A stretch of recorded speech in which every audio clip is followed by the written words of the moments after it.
നമസ്കാരം. ന്യൂസ് കേരള പ്രധാന വാർത്തകളുമായി CK നാസർ കാഞ്ഞങ്ങാട്. ഇന്ത്യൻ അതിർത്തികളിലെ പാക് പ്രകോപനം തുടരുന്നു. ഇന്ത്യ ശക്തമായി തിരിച്ചടിക്കുന്നു.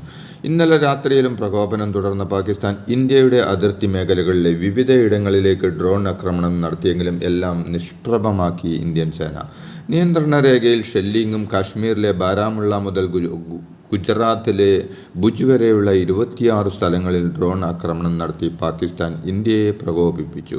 ജമ്മുവിൽ മാത്രം 100 ഡ്രോണുകളെത്തിയെന്നാണ് വിവരം. എല്ലാം ഇന്ത്യൻ സേന തകർത്തു. ജമ്മു കാശ്മീർ, പഞ്ചാബ്, രാജസ്ഥാൻ, ഗുജറാത്ത് എന്നീ സംസ്ഥാനങ്ങളിലാണ് പാക് ഡ്രോണുകൾ എത്തിയത്.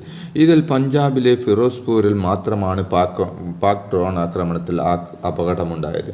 മേഖലയിലെ ഒരു വീടിന് മേലെ പതിച്ച ഡ്രോൺ വലിയ തീപിടുത്തത്തിന് കാരണമായി. ഒരു സ്ത്രീക്ക് ഗുരുതരമായി പൊള്ളലേറ്റു.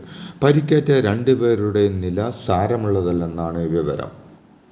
രാജ്യത്തെ വിവിധയിടങ്ങളിൽ പാക് ഡ്രോണുകൾ ഇന്നലെ ആക്രമണം നടത്തിയതിന് പിന്നാലെ ഇന്ത്യ ശക്തമായി തിരിച്ചടിക്കുന്നു. ജമ്മു സെക്ടറിൻ്റെ മറുഭാഗത്താണ് ഇന്ത്യയുടെ തിരിച്ചടി. അന്താരാഷ്ട്ര അതിർത്തിയിലും നിയന്ത്രണ രേഖയിലും ഇന്ത്യ ശക്തമായി തിരിച്ചടിക്കുന്നുവെന്നാണ് റിപ്പോർട്ടുകൾ. രാജ്യ അതിർത്തി കടന്നുള്ള പാകിസ്ഥാന്റെ പ്രകോപനങ്ങൾക്ക് കനത്ത തിരിച്ചടി നൽകാൻ ഇന്ത്യൻ നാവികസേനയും രംഗത്ത്. സൂപ്പർസോണിക് ക്രൂയിസ് മിസൈലുകളടക്കം ഘടിപ്പിച്ച ഇന്ത്യൻ യുദ്ധക്കപ്പലുകൾ കറാച്ചി തുറമുഖം ലക്ഷ്യമിട്ട് പുറപ്പെട്ടെന്നാണ് റിപ്പോർട്ടുകൾ. രാജ്യത്തിൻ്റെ സുപ്രധാന സേനാ താവളങ്ങളെ അടക്കം ലക്ഷ്യമിട്ട് പാകിസ്ഥാൻ വ്യാഴാഴ്ച രാത്രി നടത്തിയ ആക്രമണം സ്ഥിരീകരിച്ച് വിദേശകാര്യ മന്ത്രാലയം. 4 വ്യോമത്താവളമടക്കം രാജ്യത്തിൻ്റെ സുപ്രധാനമായ 36 കേന്ദ്രങ്ങളെ ലക്ഷ്യമിട്ട് പാകിസ്ഥാൻ സേന നടത്തിയ ആക്രമണം ഫലപ്രദമായി ഇന്ത്യ തടഞ്ഞുവെന്ന് വാർത്താസമ്മേളനത്തിൽ ഇന്ത്യൻ വിദേശകാര്യ സെക്രട്ടറി വിക്രം മിസ്രി വ്യക്തമാക്കി. ആക്രമണത്തിൽ പാകിസ്ഥാൻ ഏരിയൽ റഡാർ തകർത്തുവെന്നും പാക് സൈന്യത്തിന് കനത്ത നാശനഷ്ടമുണ്ടാക്കിയെന്നും സൈനിക വൃത്തങ്ങൾ വ്യക്തമാക്കി.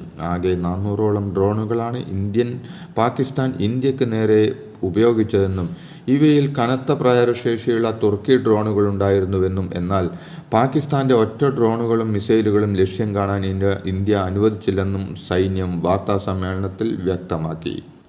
മെയ് 8 രാത്രി ഇന്ത്യയെ ആക്രമിക്കാനായി പാകിസ്ഥാൻ നടത്തിയ ഗൂഢാലോചനകൾ പൊളിച്ച ഇന്ത്യ. വ്യോമാതിർത്തി അടക്കാതെ സിവിലിയൻ വിമാനങ്ങൾ മറയാക്കി ഇന്ത്യയെ കുടുക്കാനുള്ള പാക് കുതന്ത്രം തിരിച്ചറിഞ്ഞ് പ്രതികരിച്ച് സൈന്യം. തിരിച്ചടിയിൽ സിവിലിയൻ വിമാനങ്ങൾക്ക് നേരെ ആക്രമണമുണ്ടാകാനുള്ള ഗൂഢാലോചനയാണ് പാകിസ്ഥാൻ നടത്തിയതെന്നും എന്നാൽ പാകിസ്ഥാന്റെ ഗൂഢാലോചന തിരിച്ചറിഞ്ഞാണ് പ്രതിരോധ നടപടികൾ സ്വീകരിച്ചതെന്നും പ്രതിരോധ മന്ത്രാലയവും വിദേശകാര്യ മന്ത്രാലയവും സംയുക്തമായി നടത്തിയ വാർത്താ സമ്മേളനത്തിൽ ഇന്ത്യൻ വിദേശകാര്യ സെക്രട്ടറി വിക്രം മിസ്രി വ്യക്തമാക്കി. ഇന്ത്യയുടെ പ്രത്യാക്രമണങ്ങളിൽ